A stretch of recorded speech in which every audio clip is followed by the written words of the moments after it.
Hey guys, how's it going? Movement Groin, day 4. We're going to work on the adductors today. We've worked on the quad, TFL, the psoas. We're going to work on the adductors today, and then tomorrow the suprapatellar pouch, and then we're going to get into the hip joint itself. But for today, like I said, adductors, we use the word groin for this area of our body, but there's quite a few muscles that go in there. They attach to the pelvis and run and attach at different points along the femur, and one actually runs down past your kneecap and attaches to your tibia. So that's quite an influential muscle, and I posted on the blog that these get kind of junky from sitting, but also from when you walk with your feet like a duck. Instead of your glute putting you into extension and then your quad, flexing a little bit to get your next foot out in front of you. When your feet turn, that inhibits some of that glute function. So instead of a pushing, you're almost doing more of a pulling when you walk. And in order to get your foot out there, your abductor is doing the work. And it's actually, it does have a role in stabilizing when you walk, but it's really not supposed to be pulling you forward like that. That's a compensation, so we don't like that. Plug of the day, you guys saw it in the post on the blog, is that we want to start being more aware of our foot position. We want those feet straight, okay? We don't want to be standing like a duck. We don't want to be doing anything like that. If you want to blow off torque, try and stand, get something to put your foot up on. Like if you want to switch to a standing desk, you're going to want something that you can raise your foot up to help take some of that tension off. So, and I'm not saying like we need to make a whole bunch of changes right now. We're going to work on it. I'm going to do a segment on that way down the road. But just be more aware of where your feet are. If you watch me in these videos, I try and stand like this, but I'll catch myself in a bad position at times, or I'll have one foot out, one foot here, and I try and make a correction.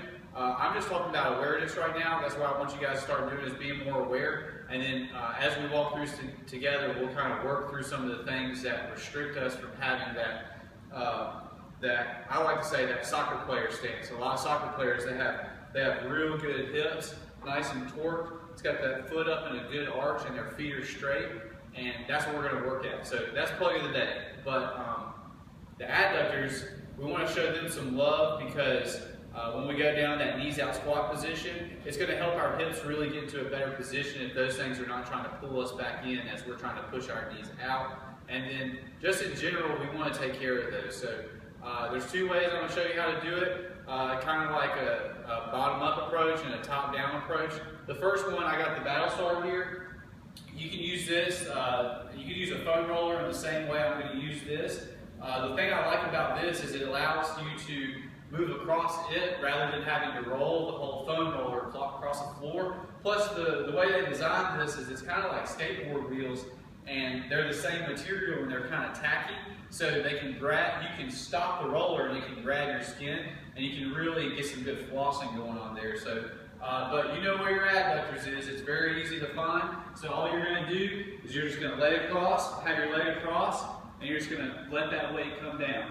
Sometimes, as we worked on the TFL, you might find that this is a hard position to get in. You might feel some pinchy on the outside of your hip. Just another sign that all this stuff is connected. It's one big system. But yeah, just try and spend some time. You can contract and then relax. Same thing, 5 seconds contract, 10-second relax. And then you can get some just good pressure. I mean, I can really feel that right there. I feel it actually going down past the inside of my knee. A piece of your groin does do that. But I want you to spend a good 5 minutes on each side. Some of you guys, it's going to be really bad up high. Some of you guys, it's going to be really tender down low, but you can go all the way down to right beside your knee. Okay? So 5 minutes each side. So that's one way. I call that the bottom-up approach. This is the top-down approach. This is kind of a similar concept of the X-wipe. But we're going to use the end of the barbell here. Let me get this thing in a good position. We're going to use the end of the barbell to do the same thing. So I'm just going to let my leg turn out, and I'm just going to roll this thing along the course of the adductor. Now, if I really want to get high, I can lay on my side and just let this thing sink right into that thing. And it's just doing some real good work right there. You can contract against it, relax, let it get a little bit deeper. And so again, just work on this, 5 minutes each side, all right?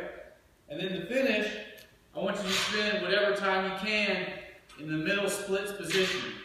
I'm not very good at this. This is something that I'm working through as well, but you just want to get your legs out as wide as you can. Make sure those feet are up, and you want to keep your torso up. If that means you have to sit back a little bit and use your hands to keep your torso upright, that's better than rounding forward going into it. So just sit in this middle splits position, and then you just want to contract 5 seconds, and then relax. And I can already feel how my torso just was able to go a little more upright there. So 5 minutes each side, smashing the abductors, and then 5 minutes to finish in that middle splits position. Do some good quality time here. This deserves some attention, and then we'll check back in tomorrow. See you guys.